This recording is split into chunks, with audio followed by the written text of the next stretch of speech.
Good morning, good afternoon, good evening. My name is Ward Bullard. I'm from Mural. And first of all, we hope everybody is well and safe, and we're thinking about these, again, unprecedented times. And just, again, sending everybody big elbow taps now at 6 feet distance across the globe. So again, welcome to our Suddenly Remote Education Edition webinar. I'm really grateful that so many people across the globe were interested in this topic on such short notice, so thank you. And hopefully this is the first of many times that we can connect. Some quick things in terms of before we get started. If you have questions, please use the Q&A feature at the bottom here of Zoom. That would be terrific. And Q&A will be, and then we have the chat space clearly for other topics and questions that may come up. But again, we'll keep it very clear as we go through this together. So again, thank you all for joining us. Glenn, why don't we get to the next part of the mural so we can get started? We can jump right in, all right?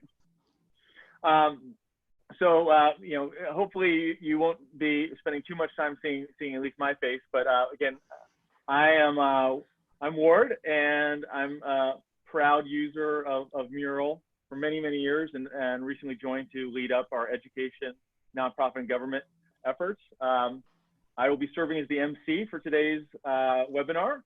And a little known fact is I am an absolutely enormous sports fan. So obviously sports are taking a clear back priority in terms of the society, as they should. But again, when things are in a more normal state, you'll find me cheering on some of my favorite teams, most notably the Stanford Cardinal.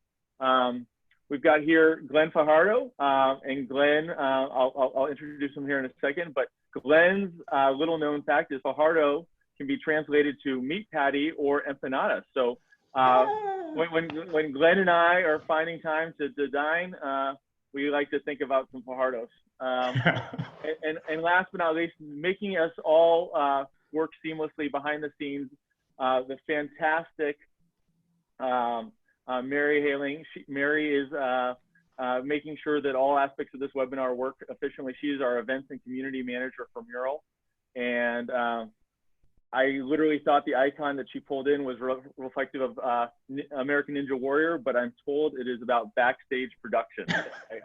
That is Mary's background. But yeah, so we'll be here for the next 50 minutes or so. And again, we'll just jump right in.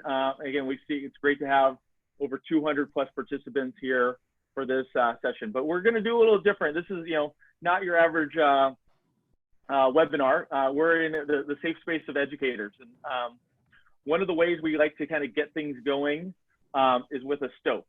And so I don't know about you all, but I've been sitting down a lot more this past week than I probably would like to admit. Perhaps it's just me being a good citizen and following the orders of my local government. And staying indoors, but also just a lot of meetings and a lot of time with partners and customers and friends, but in front of my desk on my computer. So this one is going to be called Shakedown, and I'm going to ask, no matter where in the world you are, that you stand up. I'm already standing up. I have a makeshift desk that's on top of a bunch of cardboard boxes, and I'm going to ask you to stand up wherever you are. And find a little space. I'm going to adjust my camera ever so much. So hopefully, I'm 6'5", so I'm a little bit tall. So I got to make sure that everybody can see me appropriately. And we're going to do this exercise, shakedown. So again, I got to say Glenn's up. I think Haley's going to have to make sure she doesn't hit her puzzle table.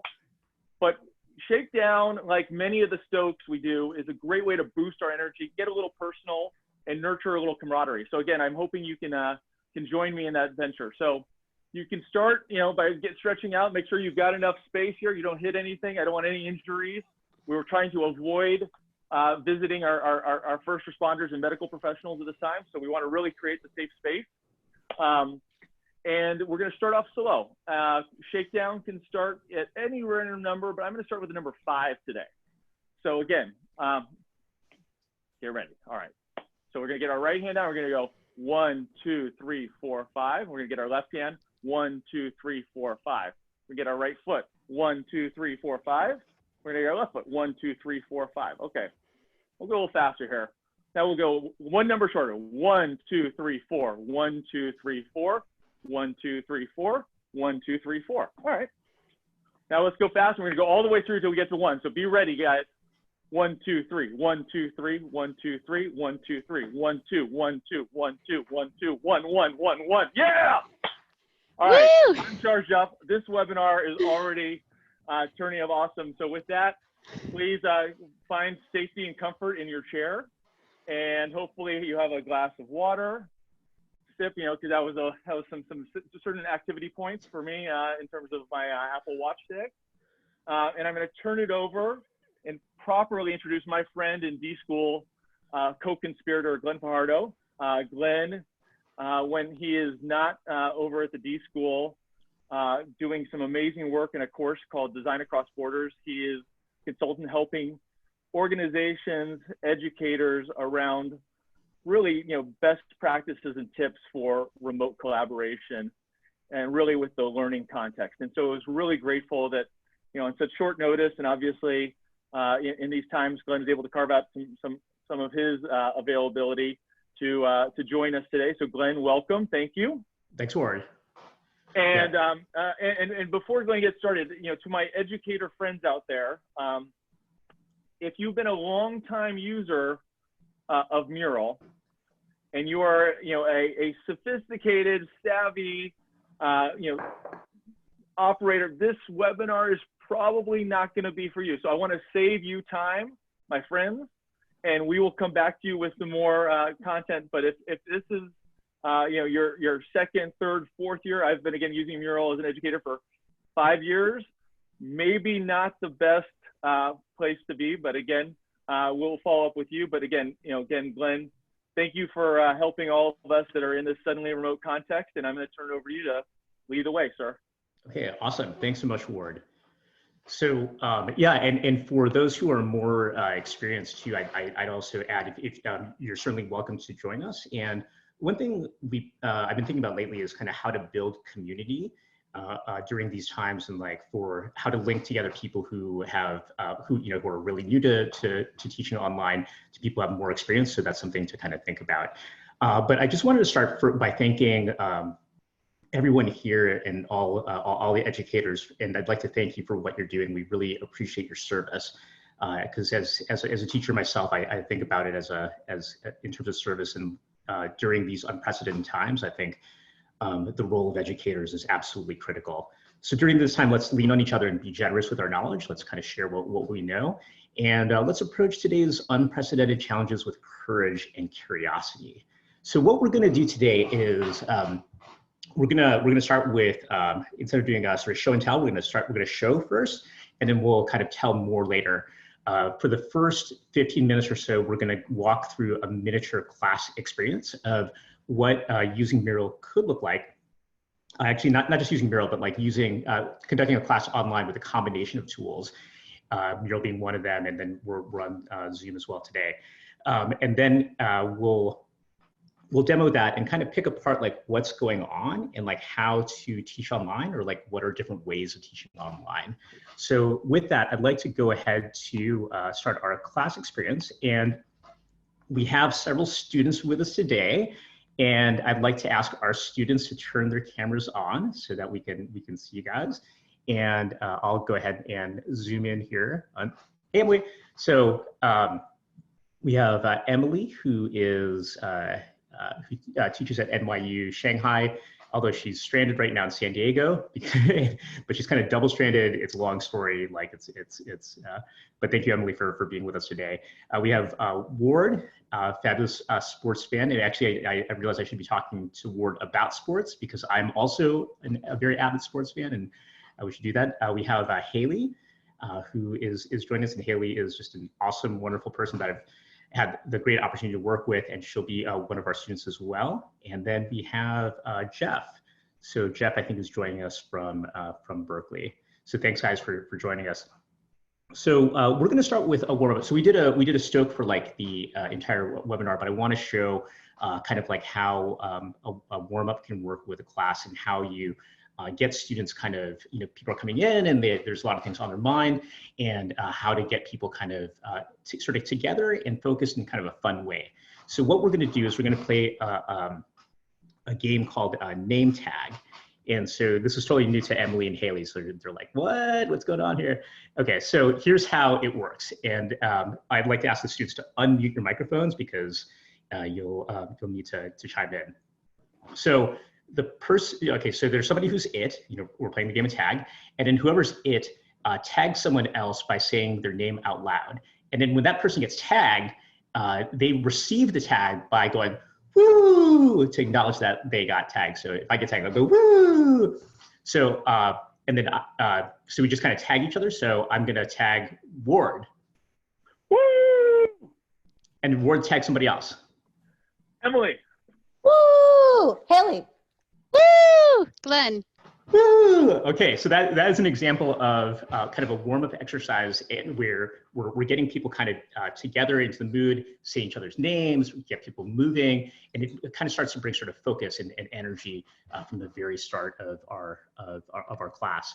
So then we're going to move on to the next section, and this section is called Idea Flare. So Glenn, could we make sure that you're full screen, if you wouldn't mind? Just somebody ping me, that would be great. Yeah, no worries. Is that maybe closing the outline might be helpful as well? Yeah, we'll do that. Excellent, thank you. Awesome, thanks, Haley. Okay. Awesome, thanks, guys. So we're gonna go ahead and jump into an activity called Idea Flare. And one of the things I've learned about teaching online over many years is it's really important to like engage people in doing things like early on. Because part of it is that we just there's so many other things that you could be doing in front of a computer and pretending to pay attention. I can tell you sort of comical stories of students who are pretending to pay attention and then you call them out and you realize they've been doing something completely different. But I'll get into kind of the why later, but we're gonna start with this activity. It's called Idea Flare. And here's the context. Conditions today are changing the way that we can interact for now.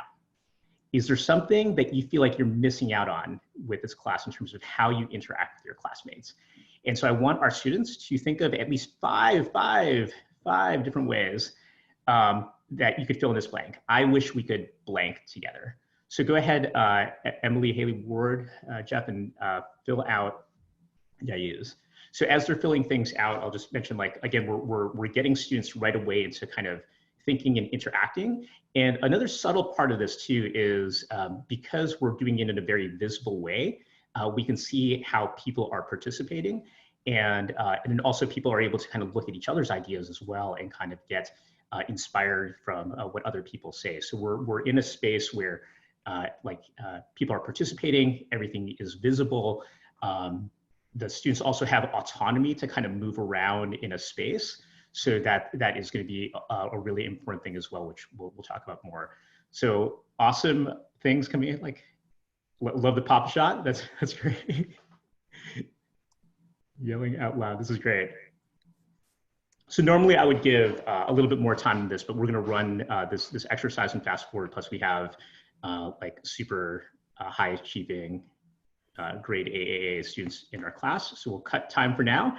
And so what we're going to do is okay, awesome. So everybody's put down ideas, like gotten ideas out there, which is awesome. And we want to pick a few ideas that we want to kind of build out.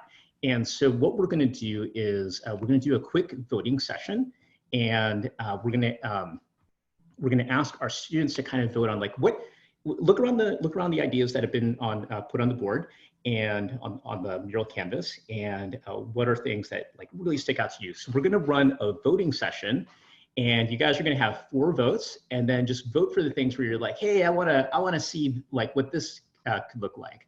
So we're going to start a voting session, and voting session now. Each person will get 4 votes. What do you want to see built out? Okay. So we're starting a session. Should we make sure it's any member there? Any member of our, I'm not sure everybody's a facilitator if you go back. Glenn, just want to make sure it works. Okay, let's try. Are you guys able to vote? Okay, Haley, yes. Emily? I am. Okay. Great. Okay, wonderful. Perfect. Awesome. So we have people voting, and then so they can vote for what they want to see built.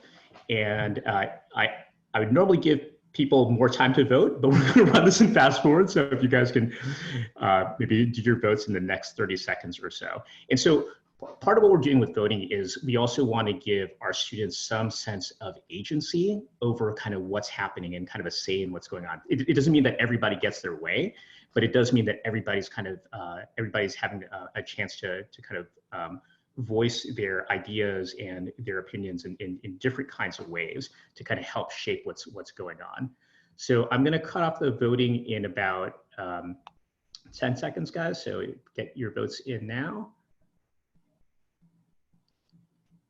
Okay, cool. So I'm going to go ahead and end the voting session and end the session for everyone. And then what we'll see is kind of a voting results of things that were kind of resonating with people. So we have 3 votes for hug, like yes, hug. Well, so we'll definitely build that out. Then we have feel the high fives, have a talent show, and dance. So we have awesome. So we have like 4 ideas that we're going to go ahead and build out.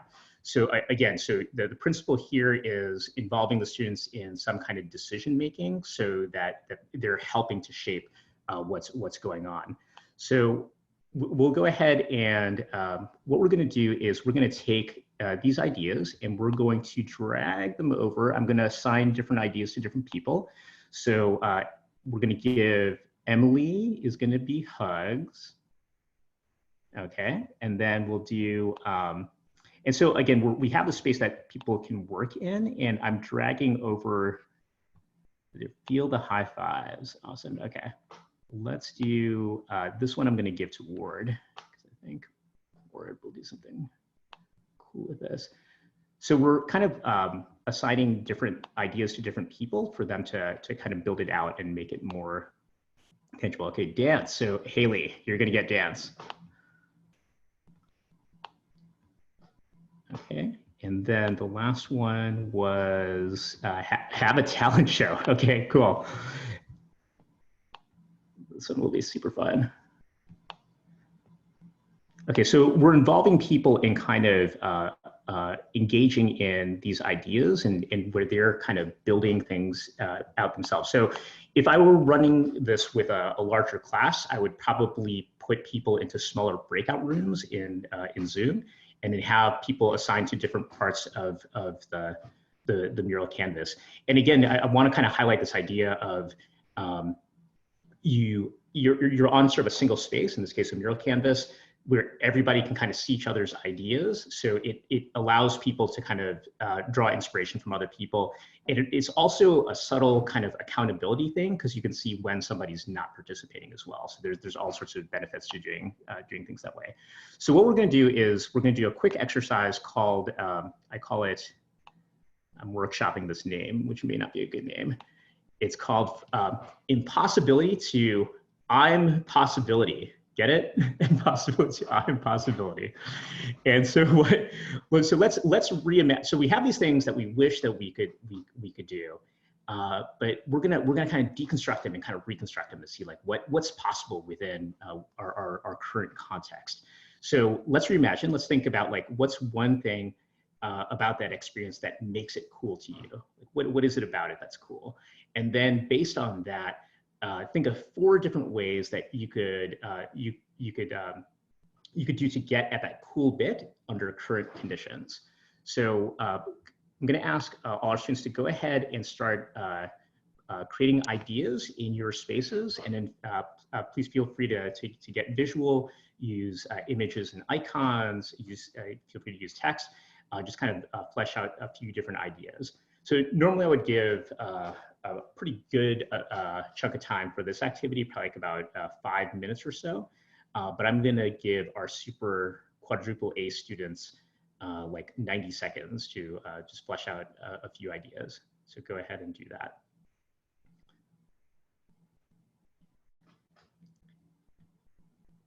And then what we'll do too is after we highlight a few ideas, I'm going to also show an example of a similar exercise we did with when Emily invited me to her class in NYU Shanghai of what one student came up with.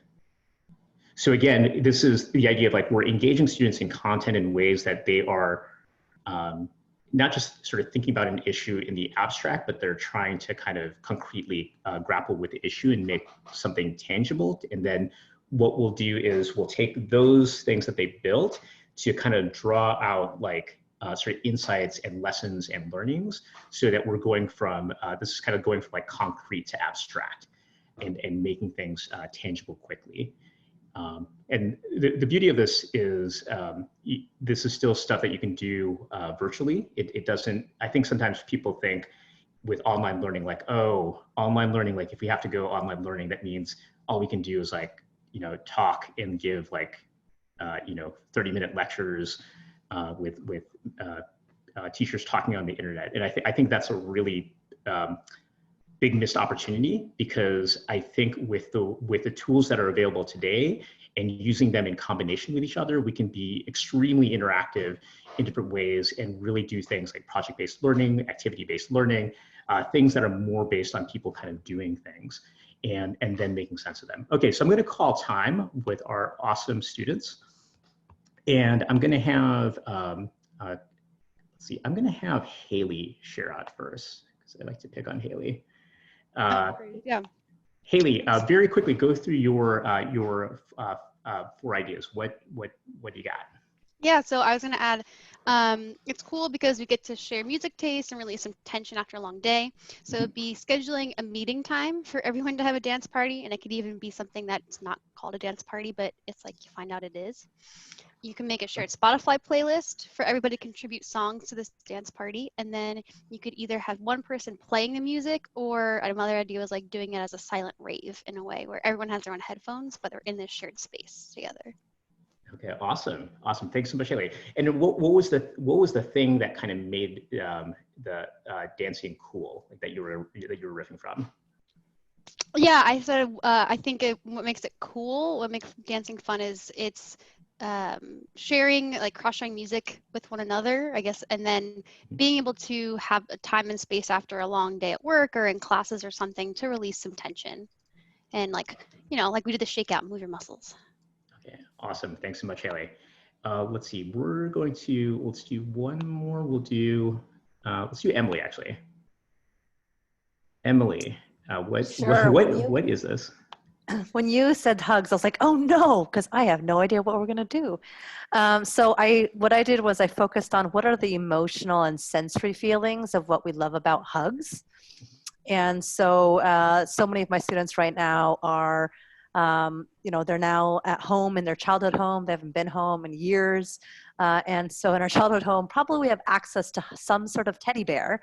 And so while we can't get a hug from a human or one of our peers, maybe we could get a hug from a childhood teddy bear. Another thing is a lot of them are back home with their childhood pets. And so welcoming the pets very consciously, having them join our class. The third one that I had was, you know, sometimes when we get a hug, we just have a feeling of safety and warmth. And could we do something where we're closing our eyes and just imagining that moment when we do get like a really wonderful hug? And then the fourth thing was thinking about, you know, when we get hugs, they may conjure up really wonderful stories. Or memories. And so could we do a storytelling exercise to kind of bring out those warm, fuzzy feelings? Hey, awesome. Cool. So thank you, Emily, for sharing that. And actually, if Jeff is around, Jeff, if you, let's see, I know he might be. Jeff, actually, let's go through your ideas as well. Like, tell us about like the 3 ideas that you came up with.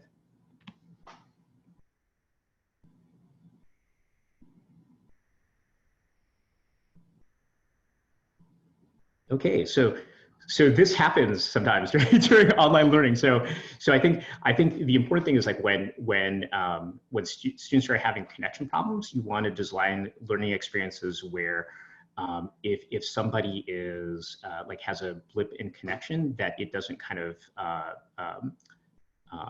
sort of follow up the entire experience. So being able to kind of move smoothly from one thing to another if there's any problems in connectivity. So in this case, I would go to Ward, and Ward, tell us about your 4 ideas. And you had feel the high fives.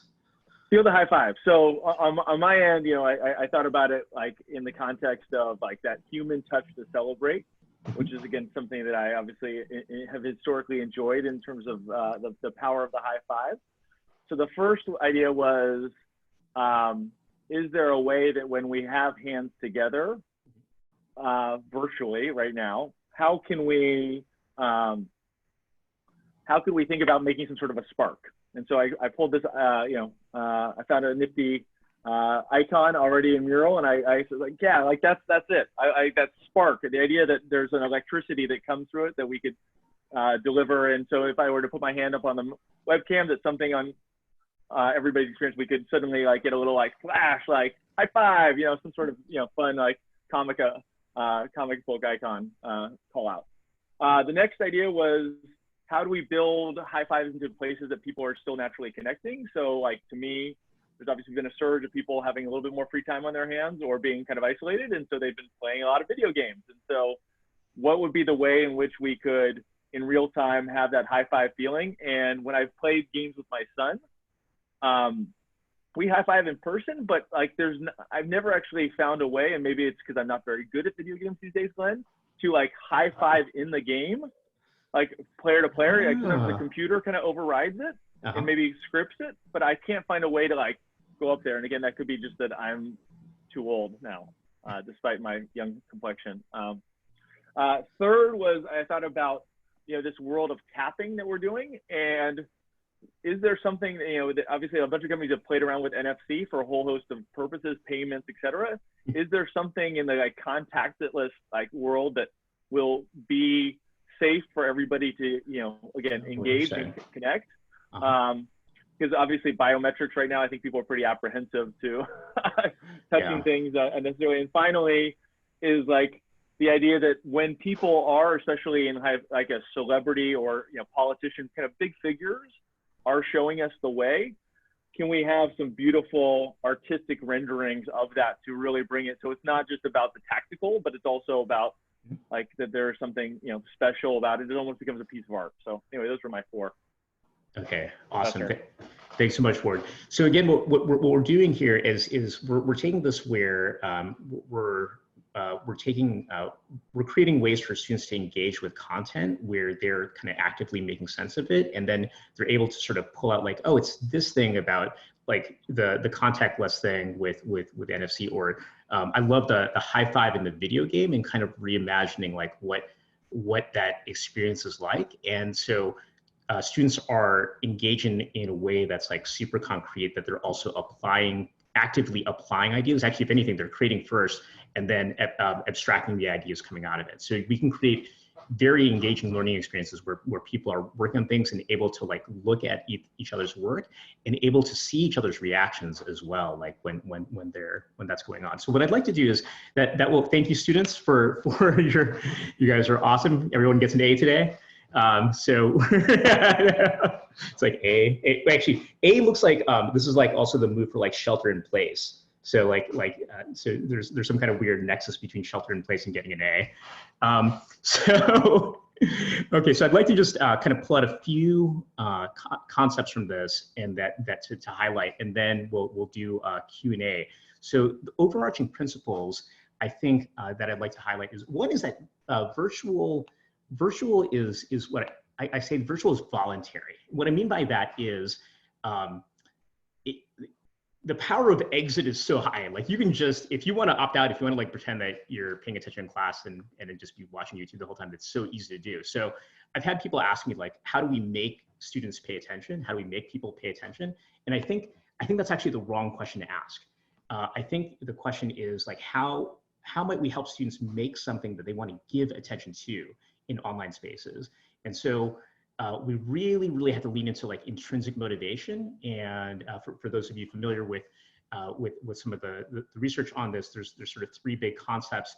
One is about autonomy. People need to have sort of the sense of control, and like we can create these online environments where people have the sense of control, and they're not just staring at somebody lecturing, you know, or staring at somebody's slides as they're talking, but they're having ways of kind of controlling their space.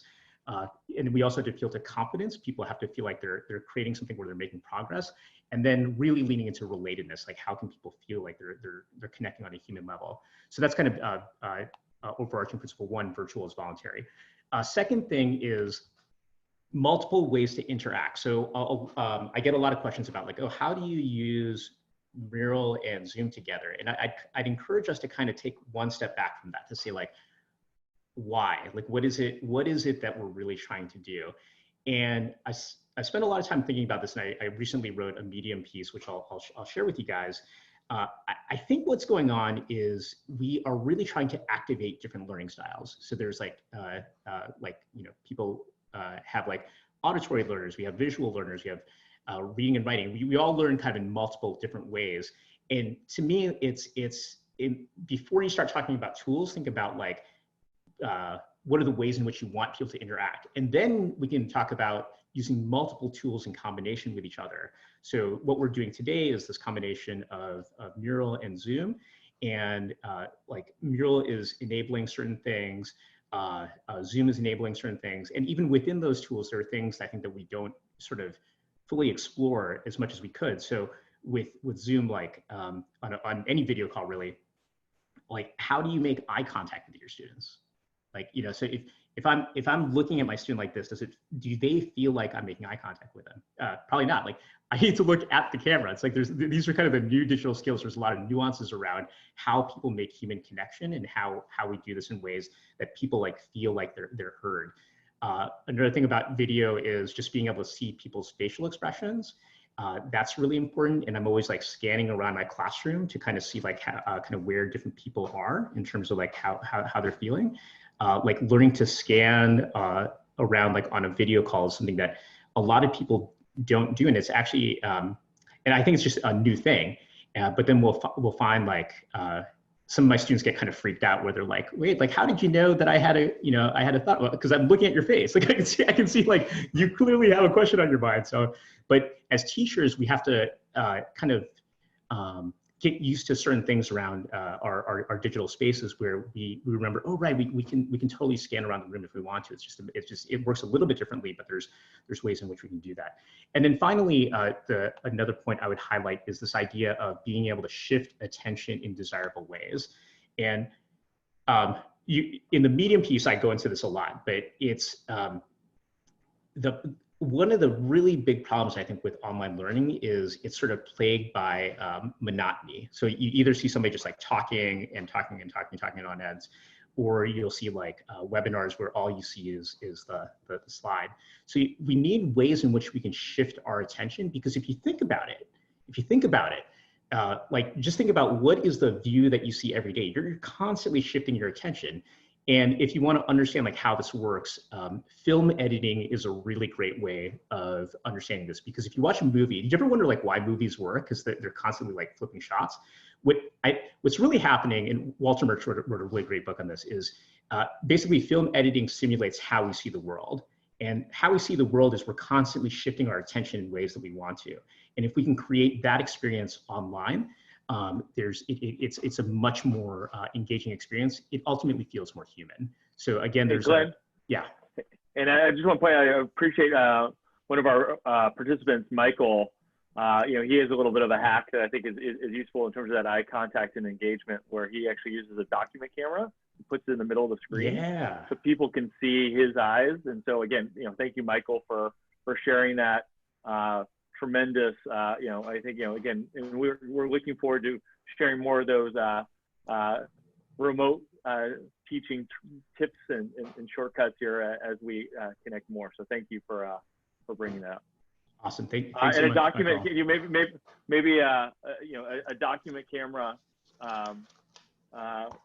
I don't know, Glenn, have you ever used a document camera by chance? Yeah, I haven't, but it could, I'll sort of prototype it real quick. Like, so I have a webcam, so I'll move it. So I apologize if I make anybody seasick here, but like it could be something like where here's my document camera, and then I have like this, and I'm kind of like drawing as I'm doing things. So there are different ways in which you can use technology to like, and some of it is, you know, really simple things like putting things, having your students do this or like draw like that. No, all right. And we'll get to, again, I see some other questions that are set up, and we'll talk about that definitely at the end of this, but I want to turn it back over, Glenn, to yeah, thanks, Ward. And so very quickly to wrap up, like the one of the other sort of key concepts I'd like to share is this idea of in life, we do things where it's a combination of sort of looking at each other and kind of seeing each other's reactions, and then looking at things together. And so the analogy I use is it's kind of like a road trip. Have you ever been on a road trip and then you have these deep conversations, and then later you wonder like, why did I have this super deep conversation on a road trip? And I think part of what that is you're kind of you're experiencing things together, and then, but you're also having the chance to look at each other. Okay, so those are some overarching principles. I'm going to actually skip the rough work in progress, and I'll skip to further reading. So we'll make these available, but if you'd like to read more, here's a collection of 4 pieces that I've written, sharing various things. The most recent one is the first 2 things.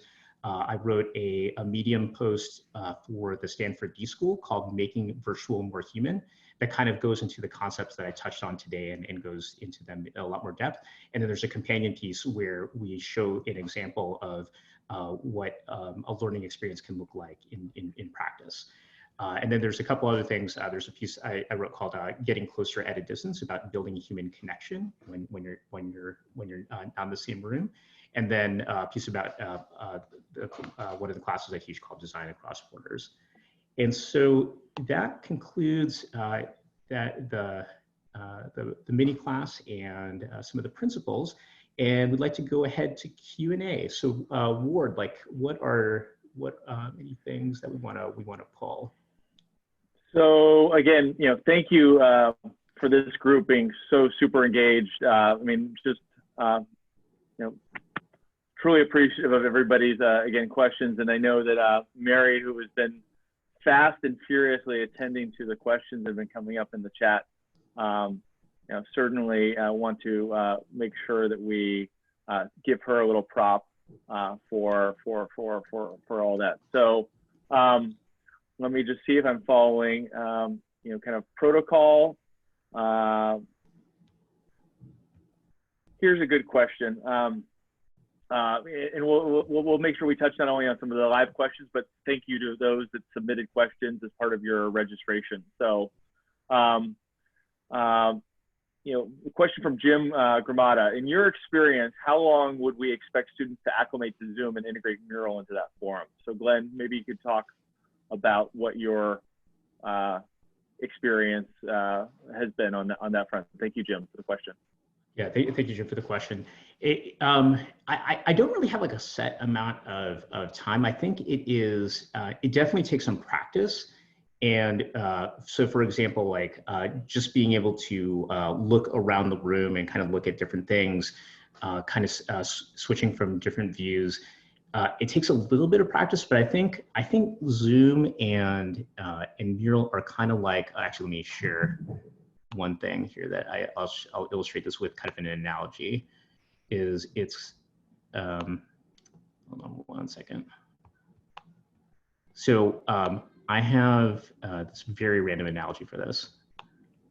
How long does it take? So I think of learning how to get online. So this is a picture of my friend Cynthia Lynn, who is an awesome instructor of the ukulele and is really great at getting people engaged. I think learning Zoom and Mural is kind of like learning ukulele. Like it's actually a relatively it's easy to kind of get up and going pretty quickly. It takes a little bit of practice, but it's not like learning an instrument like French horn where it's a ton of complexity.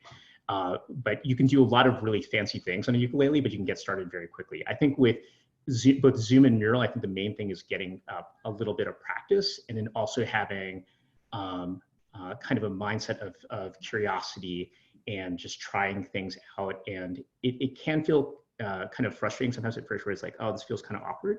But with a little bit of practice and really understanding the principles of what you're trying to do, I think you can get kind of up and going probably within like, my guess is after like maybe 2 classes, you'll start to get in the flow of it. But I think you need to try it, and you need to practice on your own. You need to teach in front of your class. You need to be very forgiving with yourself for the first couple of classes. But then before you know it, you'll be on your way. And thank you. And Glenn, we'll keep the screen sharing on. I think people like seeing you so definitely navigate around. And yeah, it's a little functionality around outline that affords people like Glenn that want to make sure that they circle around the mural and actively be able to drive people without having to be scrolling live. So thank you, Glenn, for setting that up, and again, leaving this great picture, man. Like, good picture. So so let's pull another question here.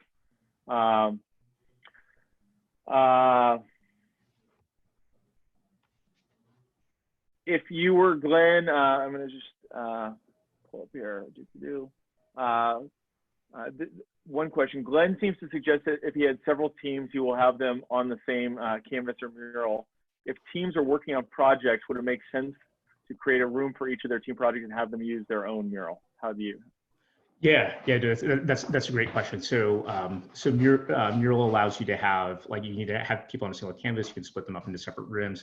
I think the key thing to think about here is like, how much do you expect people to kind of see each other's ideas? Like, if like, generally I'll put people on a single canvas when I want to have a lot of kind of interplay between different teams, like, because it's much easier to work off of a single canvas to do that.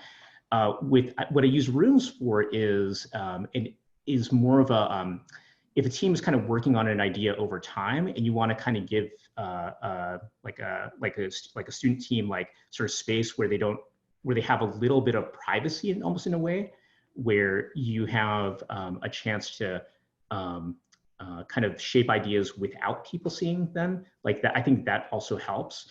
But I think the key thing to think about is how much do you want other teams to be able to see other people's work. You can always set these up as open rooms, so like people in theory have access to each other things, but when everybody's on a single canvas, the friction is super, super low to kind of check out other people's work. And sometimes that's a desirable thing, sometimes it's not. So it really depends on that context, but it's a great question. All righty. Pull up here. So I guess maybe, Glenn, this would be a great time to quickly show a little bit about your setup that you have. I'm sure, again, and I'm happy as the student to do it afterwards, but you want to give it a bit of a go here? Yeah. When you say setup word, like what would be? Yeah, where you are. Where's Glenn? Glenn's makeshift classroom. Yeah. Oh man. So okay. So I'm just looking around to see if there's like anything incriminating here. One of the interesting things we've been playing around with this at the D School is kind of given all that's going on and like changing context there's this weird opportunity for us to kind of invite each other to our homes, like almost by default, right? And then so usually what you see is this, but I'll show you. Okay, again, I apologize for making anybody sick. So I'll show you like what my setup is. So here I am in my living room. Yeah, it feels really personal with 200 people. Okay, so this is what my computer looks like. Like, so my computer's here, right? And you'll see that this is my kitchen. So one thing that I'll sort of show is that there's this thing right here, right? And you might be wondering, what is this? This is actually this is just like a table lamp. And so I've kind of hacked this table lamp. So one of the things that you want to do, sorry, I'm so sorry for making people. One of the things you want to do as a teacher is you want to make sure that your face is like easily seen. So like with Ward, I don't mean to pick on you, Ward, but like with Ward, his face is a little bit, he's a little shady. Ward's a little shady. Shady? Like yeah, shady, because you can't really see what his face looks like. You can kind of see it, but as an instructor, it's really important to make your face visible so so your students can kind of see how you're reacting, and you're also modeling like that kind of visibility. And sometimes I'm more explicit with my students about being able to do that. So having one thing about setups that is really relatively simple to do is just have good lighting. And you don't have to like go out and buy a super fancy camera light. Just like a table lamp, and like this is totally hacked from like something like a desk lamp I already had. That's really important. Another thing about my setup is it's easy for me to like stand up. So if I'm not like glued to my chair, like that I can get up.